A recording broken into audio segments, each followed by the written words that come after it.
This is Joyride. In this podcast series, we'll be exploring some of the most iconic cars in history.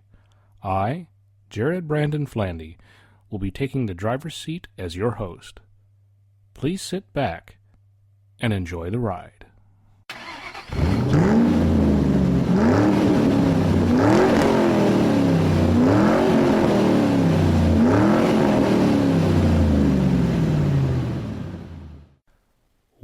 Well, welcome back to another episode of Joyride. Now, in the last episode, I did hint that the car for this story was going to be Italian, it was going to be built in the 60s as well, but most importantly, it was going to be mid-engined. Well, if you're thinking it's a Ferrari, well, I hate to tell you, it's not the case. If you did guess that it is the Lamborghini Miura, then yes, you are correct. Now, not everyone may agree with me on this, but in my personal opinion, the most beautiful car ever made is the Lamborghini Miura. And not only was it nice to look at, it was also exceptionally innovative for its time. It's even set the standard for the cars of its type to this day. With that said, I think we can start on the story for this episode. So sit back, and here we go.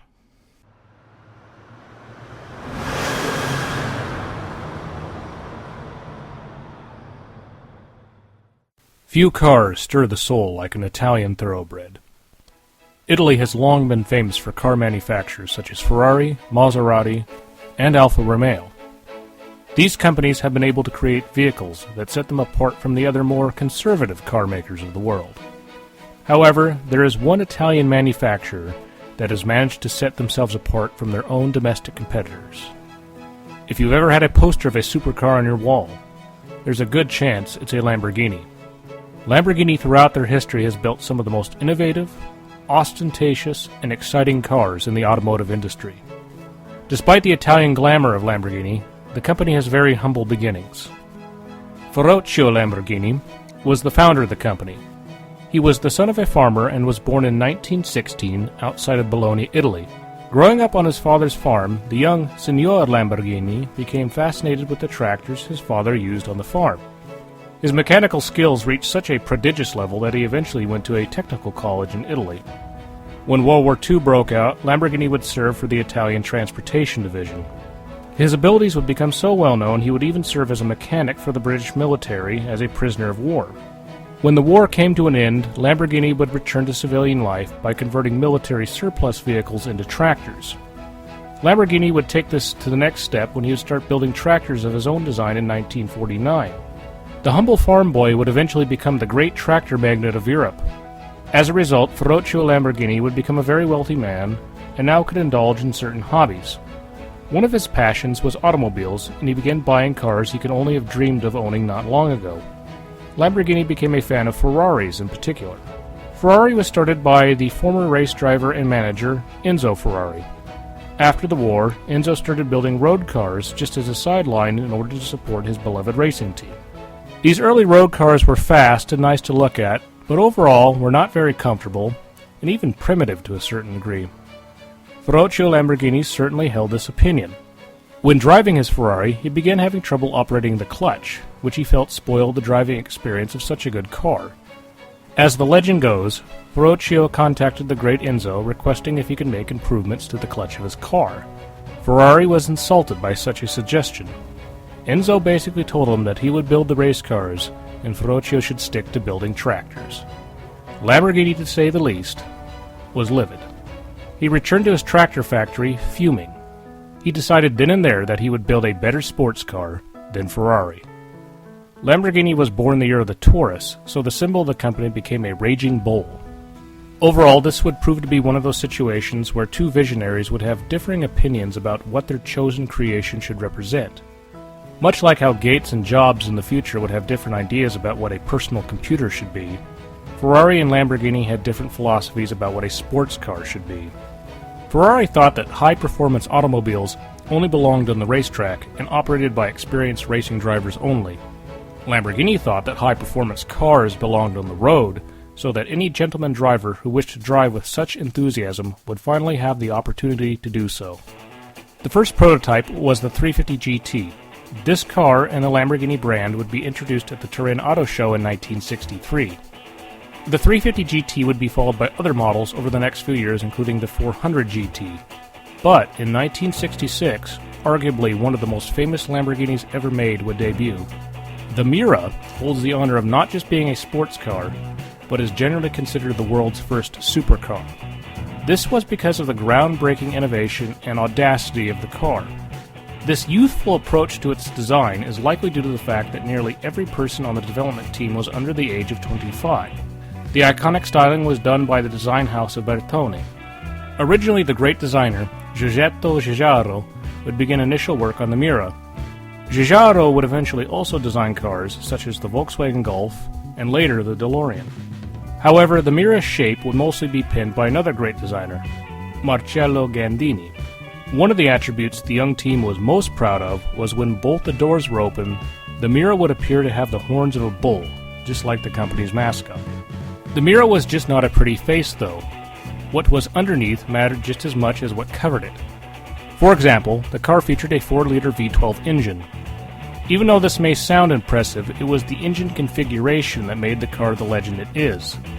The engine was transverse mounted with the transmission behind it. Ironically, such an aggressive car's configuration was inspired by the cheerful Mini Cooper. The placement of the engine is the car's real calling card, however. Race cars with a mid-engine design had been built before, but the Miura was the first road car to be mid-engined.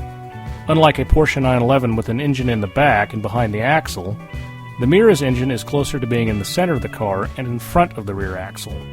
Although this is very impractical for common use, the mid-engine configuration is best suited for performance cars because of the ideal distribution of weight.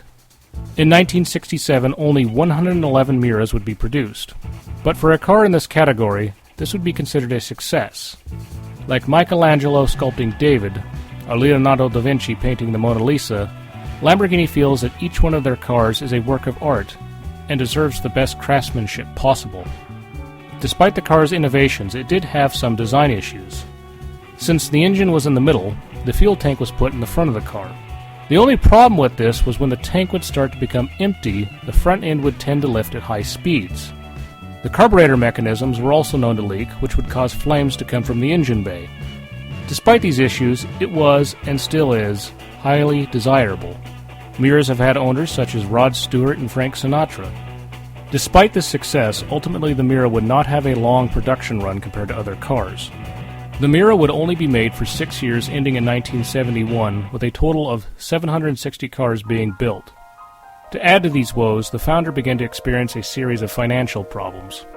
In the early 70s, the tractor company began to struggle, forcing Lamborghini to sell his beloved car factory. He would eventually retire from public life to focus on taking care of his vineyard. He would sell his car business to a pair of Swiss investors, starting a phase of the company to be bought and sold multiple times. Even Chrysler owned Lamborghini at one point. However, the company has enjoyed a period of stability since it has been under the ownership of the Volkswagen Group since 1998. Even though the Miura would not be made for very long, its legacy has lived on. It has set the standard formula required of every supercar to this day. It's hard to imagine any Lamborghini, or a McLaren, or a Lotus supercar for that matter, not to be good-looking or mid-engined. I think it's safe to say that Ferruccio Lamborghini was able to build a better Ferrari than Ferrari.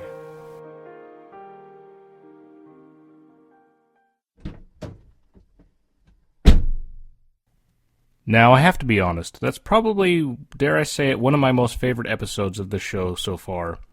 And part of that is that I have a pretty good personal connection with it.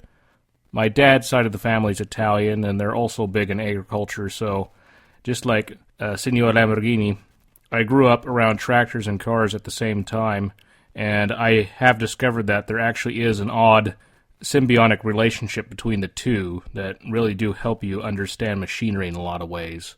So I think that's really why I enjoyed doing this particular episode. But as we're wrapping up on this one now, I have to give you a hint on what we're going to be talking about for the next one. Now, our next car will be a strange combination of both being American and Irish at the same time. It was built during the 1980s, which is a little bit of a switch-up for the show since we've been covering a lot of stuff built in the 60s. And also, it only came in one color alone. In addition, for this next episode, I will be having a guest on who is an expert in this particular car, so I'm really looking forward to what he has to say. So once again, I just want to remind everyone, please tell anyone you know who might like this podcast about it. Please share it any way you can so we can keep it going. With that said, that's all I have for you now, so stay tuned.